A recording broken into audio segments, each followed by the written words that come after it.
Hi students, चलिए हमारा जो हमने टॉपिक चालू किया था फ्लूइड मैकेनिक्स, जिसके 3 लेक्चर हो चुके हैं, उसको हम आगे बढ़ाते हैं।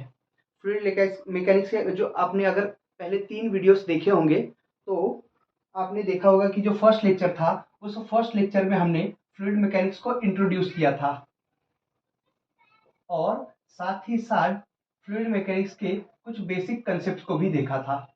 जो सेकेंड लेक्चर था, सेकेंड लेक्चर में हमने प्रेशर के बारे में पढ़ा था।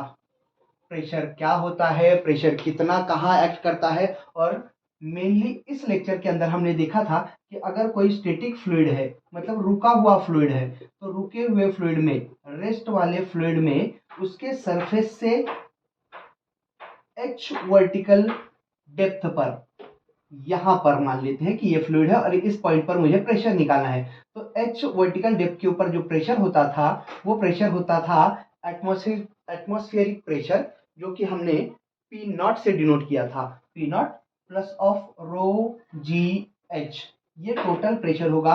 एच हाइट नीचे यहां ले लो इतने डिस्टेंस पर एच, या फिर यहां ले लो इतने डिस्टेंस पर एच, या फिर यहां ले लो इतने डिस्टेंस पर एच। हर जगह पर जो प्रेशर होगा वो P naught plus of rho G H होगा। जहां पर ये पी नॉट है ये एटमॉस्फेरिक प्रेशर है। एटमॉस्फेरिक प्रेशर क्योंकि ये जो सराउंडिंग एटमॉस्फेयर है उसका भी कुछ प्रेशर एक्ट करेगा इस पॉइंट के ऊपर, और ऑब्वियसली अगर ये कंटेनर क्लोज होगा तो ये एटमॉस्फेरिक प्रेशर नहीं होगा। उस केस में एटमॉस्फेरिक प्रेशर हो जाएगा 0, और ये रो जी एच, रो इस फ्लूइड की डेंसिटी है। डेंसिटी के बारे में हमने फर्स्ट लेक्चर में पढ़ा था। Density is ratio of mass and volume, जिसे हम घनत्व कहते हैं। और ये जो g है, acceleration due to gravity, and h is obviously जो वर्टिकल डेप्थ है वो।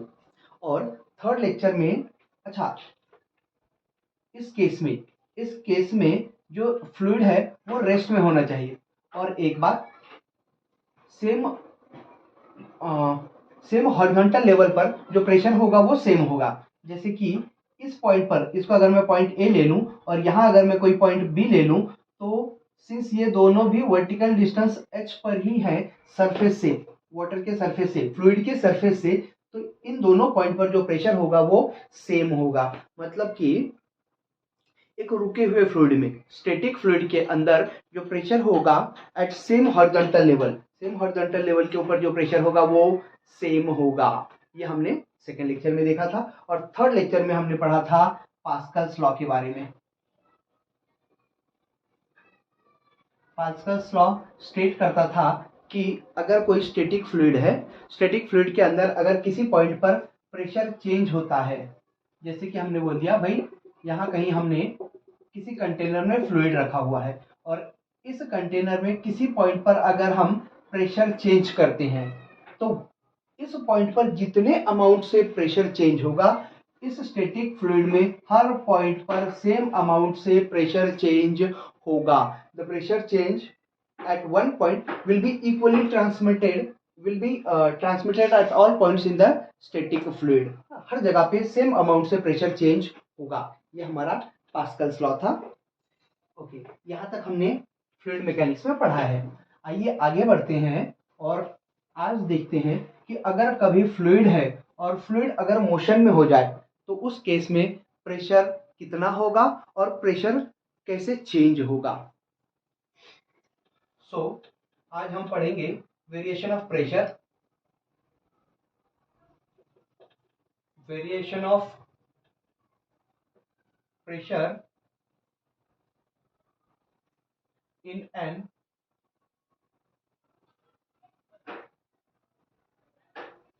Accelerating fluid. अगर फ्लूइड मोशन में है और एक्सेलरेट कर रहा है, उस केस में प्रेशर कैसे वैरी करेगा, प्रेशर कैसे चेंज करेगा। चलो, इसमें कुछ केसेस, हम अलग अलग केसेस डिस्कस करेंगे। केस नंबर 1 ले लेंगे। केस नंबर 1 कि अगर जो फ्लूइड है वो एक्सेलरेट कर रहा है, लेकिन जो एक्सेलरेशन है वो हॉरिजॉन्टल एक्सेलरेशन है। हॉरिजॉन्टल एक्सेलरेशन की केस लेनी है हमें, तो मान लेते हैं कि हमारे पास एक कंटेनर है और कंटेनर के अंदर है फ्लूइड, ये फ्लूइड। अच्छा भाई, मान लेते हैं ये कंटेनर फिलहाल रेस्ट में है। इस रेस्ट कंटेनर में हमने कुछ कोई फ्लूइड रख दिया और फ्लूइड की डेंसिटी है रो। इस फ्लूइड की डेंसिटी रो कंसीडर कर लेंगे। तो ऑब्वियसली ये जो वाटर सरफेस है वो कुछ इसी तरह से होगा। कंप्लीटली ये वाले जो सरफेस है वो कंप्लीट हॉरिजॉन्टल ही होगा।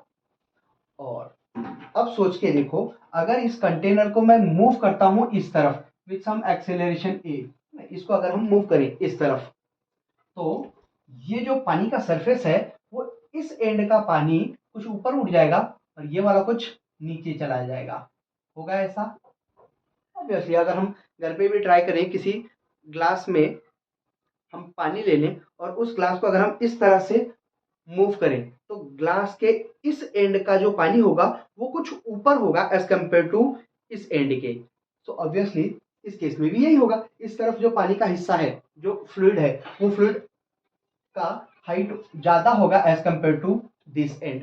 ऑब्वियसली इसके पीछे का साइंस ये है कि जो वाटर का सरफेस होगा, जो फ्लूइड का सरफेस होगा, वो हमेशा नेट फोर्स के परपेंडिकुलर डायरेक्शन में होता है। जैसे कि अगर मैं इस पॉइंट की बात करूं तो इस पॉइंट के ऊपर दो तरह के फोर्सेस एक्ट कर रहे हैं। एक तो यहाँ पर जो फ्लूइड है उसका खुद का वेट है नीचे की तरफ, चलिए मैं ड्रॉ भी कर देता हूँ, mg यहाँ पर नीचे की तरफ एक्ट करेगा और ये मूव कर रहा है इस तरफ। तो अगर हम इसको नॉन इनर्शियल फ्रेम में कंसीडर करें तो इसके ऊपर एक स्यूडो फोर्स एक्ट करेगा एक्सेलरेशन के अपोजिट डायरेक्शन में, और वो होगा मास इनटू एक्सेलरेशन। हमने मैकेनिक्स में पढ़ रखा होगा कि स्यूडो फोर्स ये नॉन इनर्शियल फ्रेम में हम यूज करते हैं और स्यूडो फोर्स ये हमेशा एक्सेलरेशन के मोशन के अपोजिट डायरेक्शन में एक्ट करता है और उसका मैग्नीट्यूड होता है mass of the object into acceleration of observer. Non inertial frame मतलब कि ऑब्जर्वर खुद ये ऑब्जेक्ट के साथ में मोशन में ही है, तभी हम स्यूडो फोर्स यूटिलाइज करते हैं। तो अब देखो, इस पॉइंट के ऊपर यहाँ पर जो भी फ्लूइड है उसका खुद का वेट नीचे की तरफ एक्ट करेगा और स्यूडो फोर्स ma इस तरफ एक्ट करेगा। अब इन दोनों का जो नेट फोर्स होगा वो इस तरफ होगा, F नेट। तो जो नेट फोर्स है उसको परपेंडिकुलर हमेशा फ्लूइड का सरफेस होगा। तो ये वाला surface of course net force ऐसा है तो ये सरफेस हो जाएगा परपेंडिकुलर। चलिए, इतनी बात अगर समझ गए तो हम फिर से हमारे कंसेप्ट पर वापस आ जाते हैं।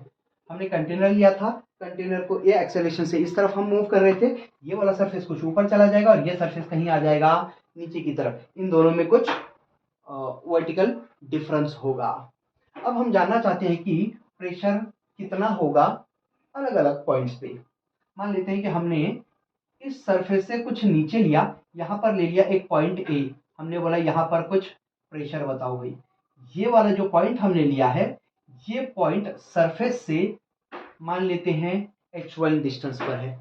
तो ऑब्वियसली जो पॉइंट ए है, जिसे हमने पॉइंट ए नाम दिया है, pressure at point A will be equal to, एक तो यहाँ पर एटमॉस्फेरिक प्रेशर होगा P naught plus of rho G, और इतने हाइट पर जो फ्लूइड है उसके वजह से जो प्रेशर क्रिएट हुआ है that is rho ji h1 बोल देंगे। और इस बार अगर हम सेम हॉरिजॉन्टल लेवल पर यहाँ कोई पॉइंट ले लेते हैं, पॉइंट बी, तो अब ध्यान देना, ये जो पॉइंट बी है, अब ये अपर सरफेस से, जो फ्लूइड का सरफेस है, उस सरफेस से कुछ हाइट h2 पर है। यहाँ h1 और h2 ये अलग अलग हैं, सेम नहीं है। तो ऑब्वियसली इस बार जो प्रेशर एट पॉइंट बी होगा वो atmospheric pressure P naught plus of इसके ऊपर जितना फ्लूइड है उसके वजह से जो प्रेशर क्रिएट हुआ है that is rho ji h2 होगा। और यहां से हमें समझ में आता है कि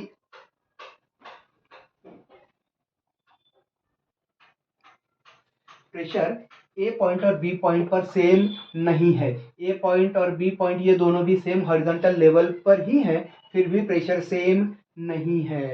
तो आइए देखते हैं कि एक्चुअल में इनका प्रेशर का डिफरेंस कितना होगा और प्रेशर कैसे कैलकुलेट करना है, ये तो हम निकाल ही लेंगे।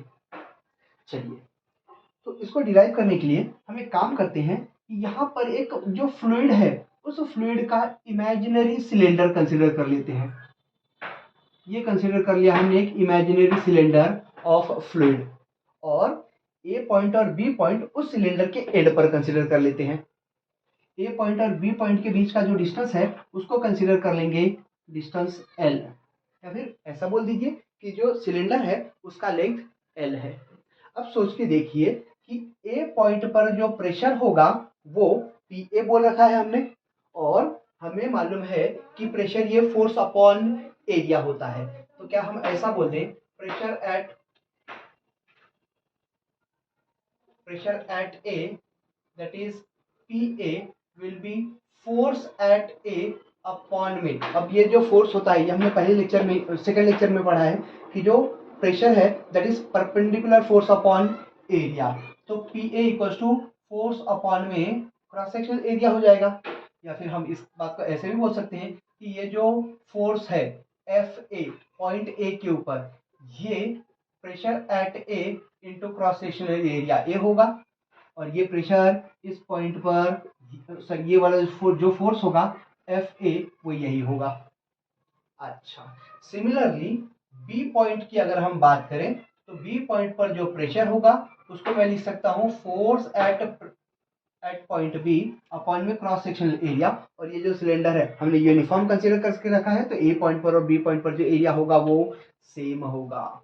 इस केस में जो फोर्स एट बी होगा वो pressure at B into cross sectional area A होगा। इसको इक्वेशन नंबर 1 दे देंगे और इसको इक्वेशन नंबर 2 दे देंगे। अच्छा भाई, अब सोच के देखिए, अगर इस सिलेंडर को हम कंसीडर करें तो सिलेंडर तो पानी के साथ ही मूव कर रहा है इस तरफ, मतलब ये जो हमने इमेजिनरी सिलेंडर कंसीडर किया है ये मोशन में है, और इस सिलेंडर के ऊपर अगर हम न्यूटन का सेकंड लॉ लगा देंगे, from Newton's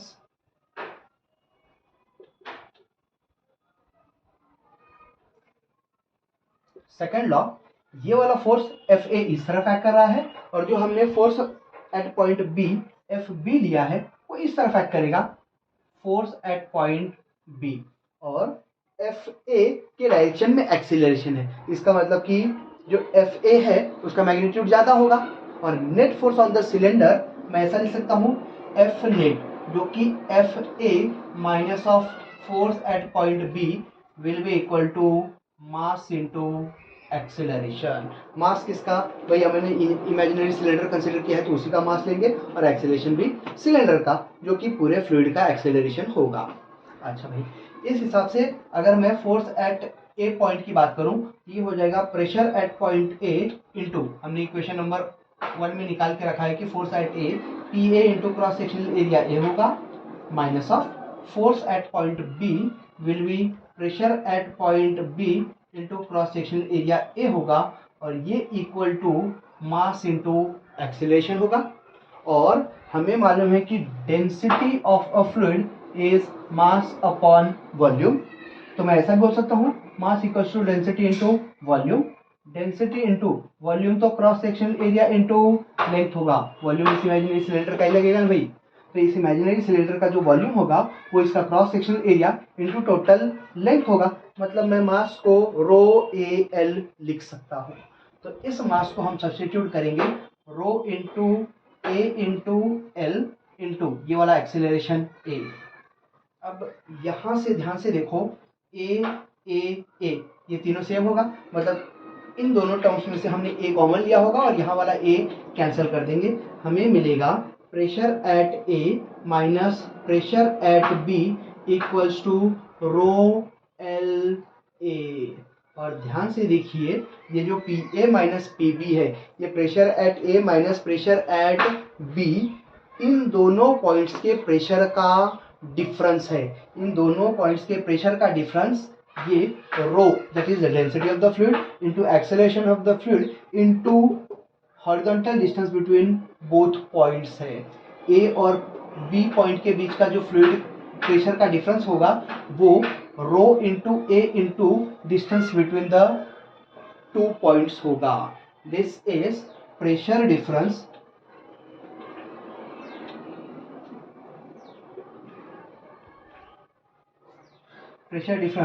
between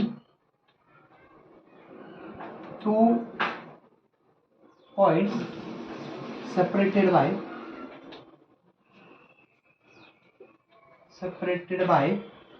horizontal distance, इनके बीच का हॉरिजॉन्टल डिस्टेंस L होगा। दो पॉइंट्स जो L डिस्टेंस से सेपरेटेड हैं उनके बीच का प्रेशर डिफरेंस ये रो एल ए होगा। दो पॉइंट्स जो D डिस्टेंस से सेपरेटेड हैं और फ्लूइड अगर एक्सेलरेटिंग है तो उनके बीच का प्रेशर डिफरेंस ये रो D इंटू ए होगा। ये बात याद रखोगे। दो पॉइंट्स अगर L डिस्टेंस से सेपरेटेड है तो उनके बीच का जो प्रेशर डिफरेंस होगा वो रो एल ए होगा। एक एक्सप्रेशन हमारा ये होगा। तो अभी हमने निकाला है कि अगर कोई फ्लूइड एक्सेलरेटेड है, एक्सेलरेटेड फ्लूइड में पॉइंट्स के बीच का डिफरेंस के लिए हमारे पास एक्सप्रेशन आ चुका है।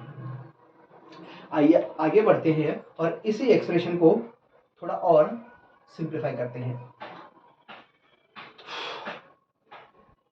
केस नंबर 1 हम हॉरिजॉन्टल एक्सेलरेशन को पढ़ रहे हैं। हमने इक्वेशन निकाला है, ये है प्रेशर एट ए। हमने अभी जो एक्सप्रेशन निकाला है, pressure at A minus pressure at B equals to rho L A, जहां पर एल इन दोनों पॉइंट्स का, ए और पॉइंट बी के बीच का डिफरेंस है। अच्छा भाई, लेकिन पी ए और पी बी, प्रेशर एट ए और प्रेशर एट बी हमने यहाँ निकाल के रखा है। तो यहाँ से अगर मैं यूज करूँ इन दोनों इक्वेशंस को, प्रेशर की जगह पे P naught atmospheric pressure plus of rho G H one होगा minus of P B. P B की वैल्यू ये है। अब इसको अगर मैं माइनस करूंगा तो पी नॉट माइनस हो जाएगा, यहाँ minus P naught minus of rho G H two होगा और ये equal to rho L A होगा। अब ध्यान से देखिए, ये जो पी नॉट और पी नॉट है ये दोनों हो जाएंगे cancel. Rho G H one rho G H two, इन दोनों टर्म्स में से रो कॉमन ले लीजिए और ये वाला रो हो जाएगा कैंसल। जी यहां से कॉमन मिलेगा, तो इसमें का g into H one minus H to. ये जो H1 और H2 है, H1 और H2 ये इनके वर्टिकल डेप्थ का डिफरेंस है। H2 और H1 का जो डिफरेंस है वो यही मिलेगा, यहां से यहां तक ये होगा H1 माइनस ऑफ H2, ये डिस्टेंस। अच्छा भाई, तो G into H one minus H two equals to L into A. इस एक्सप्रेशन को अगर मैं ऐसा लिखूं, H1 माइनस एच टू, इस L को इसके नीचे ला रहा हूं, अपॉन में L equals to A by G। अब ध्यान दीजिए, हमें एक्सप्रेशन मिला है H1 minus F H two, क्या वो H1 माइनस एच टू यही है, अपॉन में L, ये वाला L, और ये जो L है वो यहां से यहां तक का डिस्टेंस ही होगा, ये वाला डिस्टेंस इस केस में। तो ये हो जाएगा L, जो जिन दो पॉइंट्स के बीच का प्रेशर डिफरेंस हमने यूज किया है उनके बीच का डिस्टेंस ही तो L है। तो ये हो गया तुम्हारा L और ये हो गया H1 माइनस H2। और ध्यान से देखिए, H1 माइनस H2, इसको ये वाला एंगल अगर मैं एंगल थीटा बोल दूं तो अपोजिट अपॉन एडजेसेंट ये टैन एंगल होता है। तो मैं इसको साफ साफ ऐसा भी तो लिख सकता हूं कि ये tan ऑफ थीटा के इक्वल होगा। tan थीटा ये H1 minus of H2 upon में L equals to A by G के इक्वल होगा। तो हमें जो दूसरा एक्सप्रेशन मिलता है वो कुछ ये मिलेगा, tan theta equals to H1 minus of H2 upon में L equals to A by G। या फिर इस बात को मैं ऐसा भी बोल सकता हूँ कि जो tan ऑफ थीटा है दैट इज इक्वल्स टू, अब ध्यान दीजिए, इस tan थीटा को मैं a बाय जी लिख सकता हूँ, tan theta equals to a by G. और ये जो a है ये acceleration in X direction, horizontal direction में जो एक्सेलरेशन है फ्लूइड का वही है। तो tan theta equals to acceleration in X direction लिख दो, अपॉन में ये जो g है ये एक्सेलरेशन ड्यू टू ग्रेविटी है जो वर्टिकल डायरेक्शन में एक्ट कर रहा है। और वर्टिकल डायरेक्शन अगर मैं y बोल दूं तो एक्सेलरेशन इन y डायरेक्शन होगा।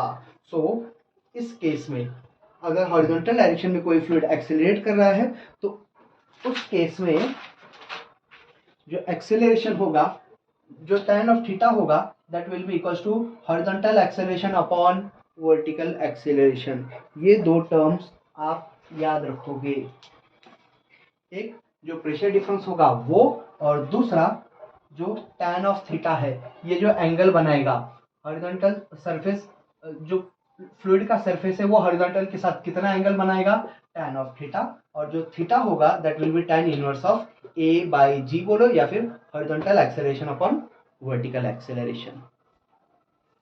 क्लियर है? तो आइए आगे बढ़ते हैं और देखते हैं कि अगर एक्सेलरेशन ये वर्टिकल डायरेक्शन में हुआ तो क्या होगा। रब कर दूं?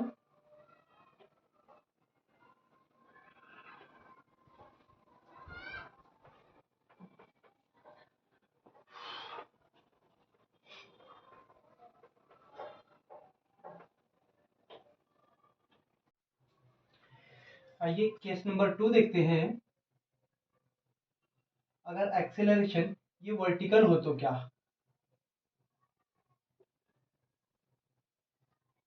इस बार एक्सेलरेशन है लेकिन हॉरिजॉन्टल नहीं, हम वर्टिकल कंसीडर करेंगे।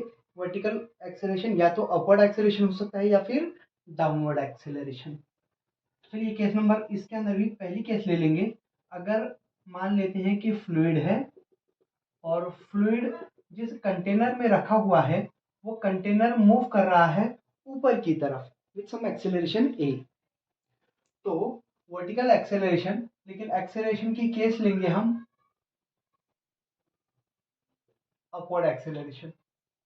अब सोच के देखिए, ये जो फ्लूइड है, फ्लूइड में किसी भी पॉइंट के ऊपर जो फोर्सेस एक्ट करेंगे, अगर मान लो मैं ये वाला पॉइंट कंसिडर करूं तो इस पॉइंट के ऊपर एक फोर्स नीचे की तरफ एक्ट करेगा और वो फोर्स होगा इसका ग्रेविटेशनल फोर्स, उसका खुद का वेट mg। अच्छा भाई, इसके ऊपर एक फोर्स एक्ट करेगा ऊपर की तरफ, और वो फोर्स जो इसके ऊपर प्रेशर क्रिएट हुआ है उस प्रेशर की वजह से फोर्स, और वो फोर्स होगा, सिंस हमें मालूम है कि pressure equals to force upon area, तो जो फोर्स एक्ट करेगा वो इस पॉइंट के ऊपर जो प्रेशर है, pressure P into area A। अच्छा भाई, इस पॉइंट के ऊपर जो प्रेशर है वो एक प्रेशर एटमॉस्फेरिक प्रेशर भी है, तो एटमॉस्फेरिक प्रेशर की वजह से जो फोर्स एक्ट करेगा वो नीचे की तरफ एक्ट करेगा, और वो फोर्स होगा एटमॉस्फेरिक प्रेशर इनटू एरिया। अच्छा भाई, अब हमें पता है कि इस पॉइंट के ऊपर जो फोर्सेस एक्ट कर रहे हैं ये दोनों फोर्सेस नीचे की तरफ और एक फोर्स ऊपर की तरफ, और पूरा कंटेनर मूव कर रहा है ऊपर की तरफ। तो न्यूटन का सेकेंड लॉ अगर हम लगाएं, न्यूटन के सेकेंड लॉ के हिसाब से जो P इंटू ए है ये वाला force minus mg minus of P naught into A will be equal to mass into acceleration. भाई ये फोर्स एक्सेलरेशन के ऊपर की एक्सेलरेशन के डायरेक्शन में है तो हमने उसको पॉजिटिव ले लिया, और ये दोनों फोर्सेस, एक एटमॉस्फेरिक प्रेशर की वजह से जो फोर्स एक्ट कर रहा है वो, और एक जो फ्लूइड की वजह से प्रेशर एक्ट कर रहा है P इंटू प्रेशर एक्ट कर रहा है उसकी वजह से जो फोर्स है P इंटू ए, वो ऊपर की तरफ है और इसका खुद का वेट नीचे की तरफ, और ये इन तीनों का फोर्सेस का जो नेट फोर्स होगा वो मास इंटू एक्सेलरेशन के इक्वल होगा। अच्छा भाई, यहां से मैं ऐसा बोल सकता हूं कि P इंटू ए, इस mg को उस तरफ लेकर के जाऊं, इसको भी उस तरफ लेकर के जाऊं, तो will be equal to P naught A, mg को उस तरफ लेकर के गया और m को कॉमन ले लिया तो plus m into A plus G हो जाना है। अच्छा भाई, pressure into cross section area will be P naught into A plus of, ये जो m है मास, हमें मालूम है कि density equals to mass upon volume, और वॉल्यूम तो cross section area into length होगा, तो मैं मास को रो इंटू, ये जो मास है उसको डेंसिटी ऑफ द फ्लूइड, ये जो फ्लूइड है उसका density rho, rho into cross section area A into length. अब जो लेंथ है वो जो हाइट होगी वही हाइट होगी h इंटू ए प्लस जी होगा। इस केस में इन दोनों टर्म्स में से एरिया कॉमन लेकर के इसके साथ कैंसल आउट कर देंगे, हमें मिलेगा प्रेशर एट कितने हाइट पर, h height equals to P naught atmospheric pressure plus rho. अच्छा भाई, इसके पहले हमें जो एटमॉस्फेरिक प्रेशर वर्टिकल हाइट पर मिलता था वो P naught plus rho G H मिलता था। तो ध्यान से देखो, वो जो उस केस में रो था, जो जी था वो एक्सेलरेशन ड्यू टू ग्रेविटी था। इस बार जो जी है वो एक्सेलरेशन इसके एक्सेलरेशन के साथ ऐड हो रहा है। तो मैं ऐसा बोल दूं कि ये जो टोटल एक्सेलरेशन है ये इफेक्टिव एक्सेलरेशन है। That is effective acceleration A plus G या फिर जी प्लस ए बोलो इंटू एच। ये होगा, अगर पार्टिकल ऊपर की तरफ मूव कर रहा है विद सम एक्सेलरेशन ए, तो जो नेट प्रेशर होगा एच डिस्टेंस पर, ये वाला डेप्थ एच ले लेंगे। एच डेप्थ पर जो प्रेशर होगा वो पी नॉट प्लस रो effective acceleration plus into H होगा। इसी तरह से इसी के अंदर जो दूसरी केस है, अगर इसको हम डाउनवर्ड्स मूव करते हैं, when vertical acceleration is there but acceleration is downward, उस केस में आप सेम इक्वेशन निकालोगे, लेकिन इस इक्वेशन में थोड़ा सा चेंज होगा। जो प्रेशर एट दिस पॉइंट होगा, अगर यही कंटेनर नीचे की तरफ मूव करता है विद सम एक्सेलरेशन ए, तो सेम फोर्सेस होंगे, सिर्फ विल बी इक्वल टू, इस बार ये दोनों ज्यादा हो जाएंगे, मतलब mg plus P naught A minus of P A equal to mass into acceleration. लेकिन जो एक्सप्रेशन आएगा वो कुछ इसी तरह से आएगा, P naught plus rho and A minus G into H. Sir ये ए माइनस जी नहीं आएगा, ये मास इंटू एक्सेलरेशन जी आएगा। तो एम जी, एक काम करते हैं हम निकाल ही लेते हैं, इसमें थोड़ा सा कंफ्यूज हूँ।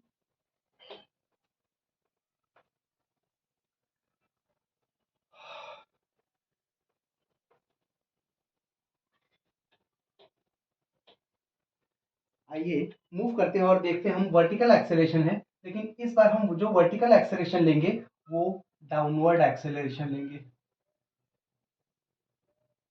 ये रहा हमारा कंटेनर, कंटेनर के अंदर फीड कर दिया हमने फ्लूइड। इस फ्लूइड की डेंसिटी रो, और इस कंटेनर को हम फ्लूइड के साथ मूव कर रहे हैं विद सम एक्सेलरेशन ए, लेकिन इस बार जो एक्सेलरेशन है वो डाउनवर्ड है। अब सोच के देखिए इसके ऊपर एक्ट होने वाले फोर्सेस। एक तो इसका खुद का वेट mg नीचे की तरफ एक्ट करेगा, एक्सेलरेशन नीचे की तरफ है।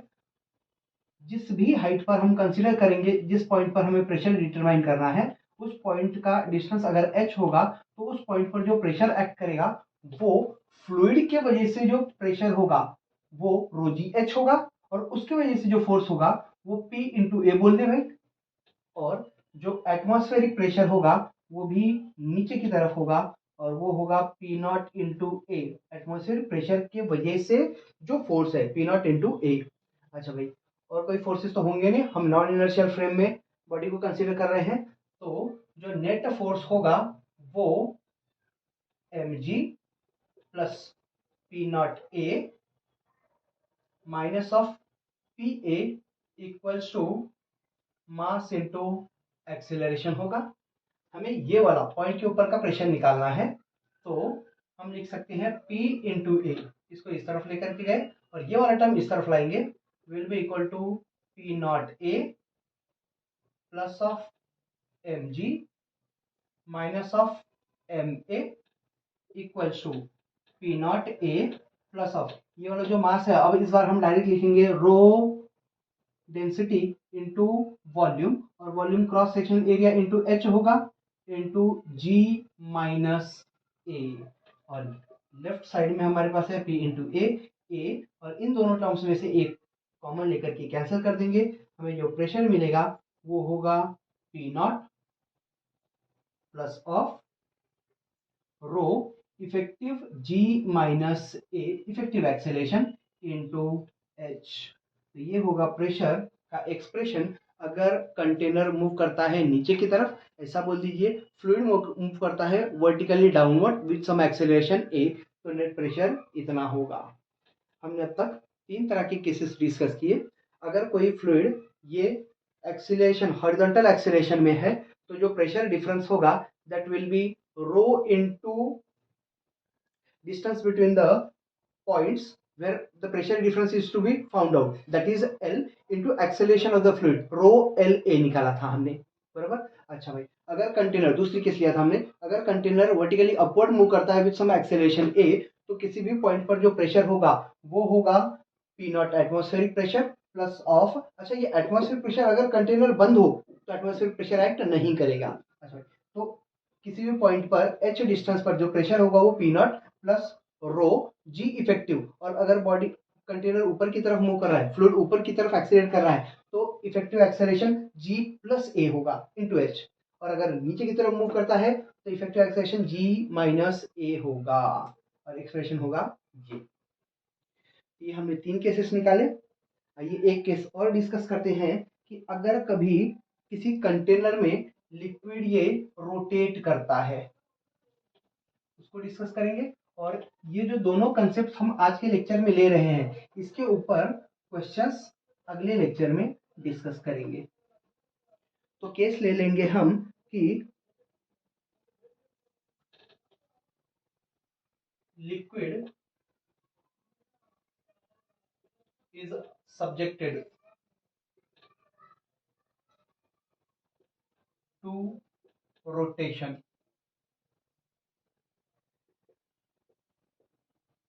इन अ कंटेनर। किसी कंटेनर में जो लिक्विड है वो रोटेट कर रहा है। कैसे कंसीडर करोगे इसको? मान लो हमारे पास कोई एक कंटेनर है और इस कंटेनर में हमने फ्लूइड रख दिया, ये हमने कोई फ्लूइड रख दिया, इस कंटेनर को हमने रेस्ट में रखा है। तो ध्यान से देखिए, कंटेनर का अंदर जो फ्लूइड है उसके जो फ्लूइड का सरफेस है वो सेम हॉरिजॉन्टल लेवल पे रहेगा, कुछ सीधा। लेकिन अगर आप कुछ इस तरह से करो कि कंटेनर को पकड़ो और फ्लूइड को रोटेट करो, तो कैसा समझोगे? मान लो हमारे पास एक ग्लास है, ग्लास के अंदर हमने नींबू पानी, जैसे हम नींबू को और उसके अंदर शक्कर जो हम मिक्स करते हैं, शक्कर और नमक, तो चम्मच डाल करके कुछ इस तरह से घुमाते हैं। तो ऐसे ही हमने कंटेनर के अंदर फ्लूइड डाला और इसको कुछ डाल के स्टीर कर दिया, ऐसे घुमा दिया। और आपने देखा होगा कि जब आप घुमाओगे तो ये जो फ्लूइड है वो कुछ कुछ इस तरह से शेप ले लेगा, और ये जो पूरा फ्लूइड है वो कहीं ना कहीं इस एक्सिस के अबाउट रोटेट करता है। तो मान लेते हैं कि ये फ्लूइड रोटेट कर रहा है इस एक्सिस के about with some angular velocity omega, और ऑब्वियसली जब ये रोटेट होगा तो जो कॉर्नर्स पे फ्लूइड होगा वो उनकी लेवल थोड़ी इंक्रीज हो जाएगी और बीच में सेंटर पर लेवल डिक्रीज हो जाएंगे। इतना तो समझ में आता होगा। अब हमने कहा कि भाई इसके अंदर हमें प्रेशर डिटरमाइन करना है। मान लेते हैं ये वाला पॉइंट, यहाँ कोई पॉइंट है और पॉइंट को नाम दे देंगे हम पॉइंट ए। इस पॉइंट ए के ऊपर हमें प्रेशर डिटरमाइन करना है। हमने बोला ये प्रेशर तो रो जी एच होगा प्लस ऑफ एटमॉस्फेरिक प्रेशर। तो हमने बोला कि ये पॉइंट यहाँ से यहाँ कुछ डिस्टेंस पर है, कितने डिस्टेंस पर? इस डिस्टेंस को ले लेंगे y, और y डिस्टेंस इतने वर्टिकल डिस्टेंस पर जितना फ्लूइड है उसके वजह से pressure that is rho G H plus of atmospheric pressure, वो होगा हमारा प्रेशर एट पॉइंट ए। लेकिन ध्यान से देखो, जैसे जैसे हम एक्सिस से दूर जाएंगे वैसे वैसे ये जो फ्लूइड का वर्टिकल हाइट है वो चेंज होती जानी है। तो सेम हॉरिजॉन्टल लेवल पे प्रेशर सेम तो रहना नहीं है, उसके लिए हम एक्सप्रेशन निकालेंगे। मान लेते हैं कि जो हमने ए पॉइंट कंसीडर किया है वो ए पॉइंट सेंटर से कुछ स्मॉल आर डिस्टेंस पर है। तो हमें निकालना है ए पॉइंट के ऊपर एक एक्सप्रेशन ही निकालेंगे कि आर और वाई के टर्म्स में जो प्रेशर है वो कितना होगा। अच्छा भाई, अब ध्यान से देखो, अगर मैं इस पॉइंट को कंसीडर करूं, ये वाला पॉइंट, तो इस पॉइंट के ऊपर जो एक्ट होने वाले फोर्सेस होंगे वो कौन कौन से होंगे? एक तो इस तरफ एक्ट करेगा सेंट्रीफ्यूगल फोर्स, और सेंट्रीफ्यूगल फोर्स हमें मालूम है एम आर ओमेगा स्क्वायर होगा। सेंट्रीफ्यूगल फोर्स, ये वाला आर डिस्टेंस है तो ये भी आर डिस्टेंस होगा, एम आर ओमेगा स्क्वायर, ये सेंट्रीफ्यूगल फोर्स होगा। और नीचे की तरफ एक्ट करेगा एक force, and that force will be M G, that is weight of this particle. अच्छा भाई, अब सोच के देखो यहाँ पर ये वाला पॉइंट, इसको हम कुछ नाम दे देंगे पॉइंट पी।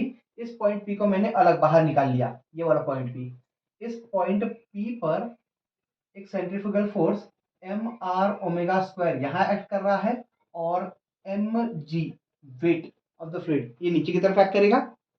और ये वाला जो पॉइंट है, ये वाला पॉइंट, यहाँ पर जो नेट फोर्स होगा, वो नेट फोर्स को ये पानी का सरफेस, फ्लूइड का सरफेस, ये हमेशा नेट फोर्स को परपेंडिकुलर होगा। तो नेट फोर्स, इन दोनों का जो नेट फोर्स होगा वो कहीं ना कहीं इसी तरफ आएगा। इसको हम बोल देंगे एफ नेट, और ये होगा उसको टेंजेंट। मान लेते हैं कि ये जो सेंट्रीफ्यूगल फोर्स है वो इस टेंजेंट के साथ कुछ एंगल बना रहा है थीटा। अगर ये एंगल थीटा होगा तो ध्यान से देखो, ये जो नेट फोर्स है ये इसको परपेंडिकुलर होगा, तो ये एंगल हमारा 90 माइनस थीटा होगा। अरे भाई ये टोटल एंगल 90, ये टोटल 90, ये 90, ये 90 माइनस थीटा होना है। अच्छा भाई, अब ये वाला फोर्स सेंट्रीफ्यूगल फोर्स और ये वेट, ये दोनों भी एक दूसरे को परपेंडिकुलर है। ये एंगल अगर 90 माइनस थीटा है तो ऑब्वियसली हमें ये वाला एंगल थीटा मिलेगा। टोटल एंगल, ये टोटल एंगल 90 होगा।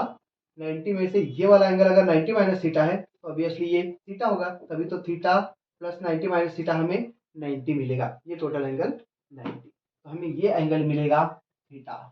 और इस एक्सप्रेशन पे से अगर मैं बोलूं कि मुझे tan ऑफ थीटा बताओ, तो tan ऑफ थीटा, ये यहां से tan of theta opposite vector ये वाला एम आर ओमेगा स्क्वायर होगा, M R omega square upon में एडजेसेंट वेक्टर ये वाला एम जी होगा।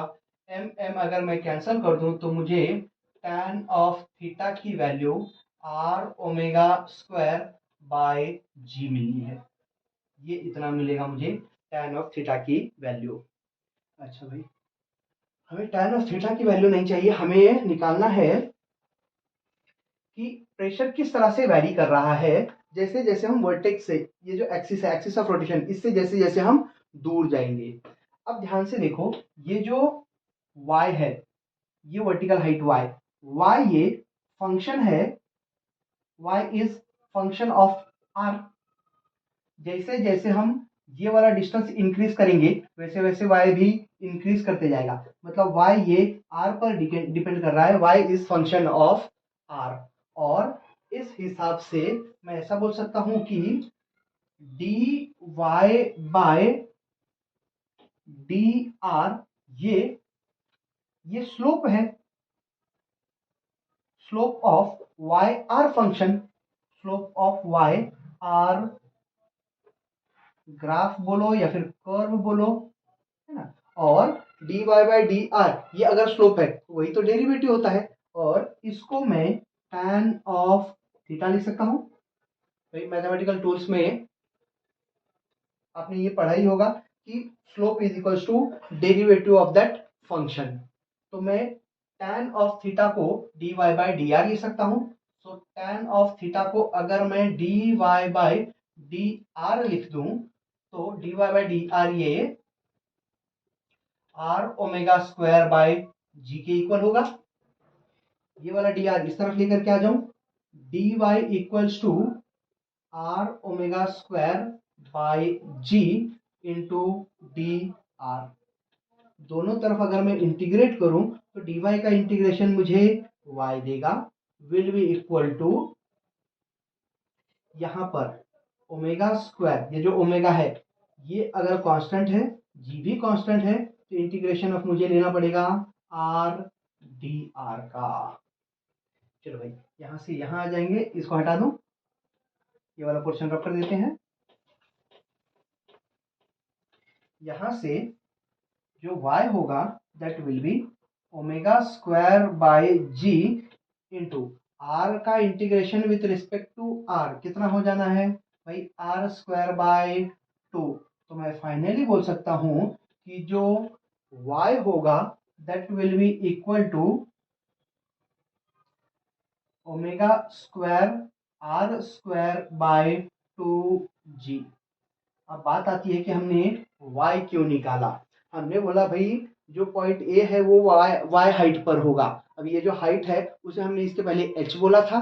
तो इस पॉइंट पर अगर मैं प्रेशर की बात करूं तो इस पॉइंट पर जो प्रेशर होगा, pressure at point A will be atmospheric pressure P naught plus of rho G H. तो जो ये एच होगा वो y होगा, that is rho G Y will be equals to P naught plus of rho G को ऐसे ही रखेंगे और जो y है वो omega square R square upon में 2g होगा। ये जी हो जाएगा cancel, P naught plus rho G omega का स्क्वायर आर स्क्वायर बाय 2 हमें मिल जाएगा प्रेशर एट पॉइंट ए। तो अगर कोई फ्लूइड किसी कंटेनर के अंदर रोटेट करता है with some angular velocity omega, तो pressure at point A will be this much. ठीक है, तो हम यहाँ रुकेंगे। इन एक्सप्रेशंस को आप फॉर्मुलेट कीजिए, आपके फॉर्मूले शीट पर लेकर आइए। अगले लेक्चर में हम इन दोनों कंसेप्ट के ऊपर, एक एक्सेलरेटिंग फ्लूइड के ऊपर और दूसरा रोटेटिंग फ्लूइड के ऊपर, इन दोनों के ऊपर प्रॉब्लम सॉल्व करेंगे। टिल देन पिछला जो कुछ हमारा हुआ है उनको रिवाइज करते रहिए और आपकी पढ़ाई करते रहिए।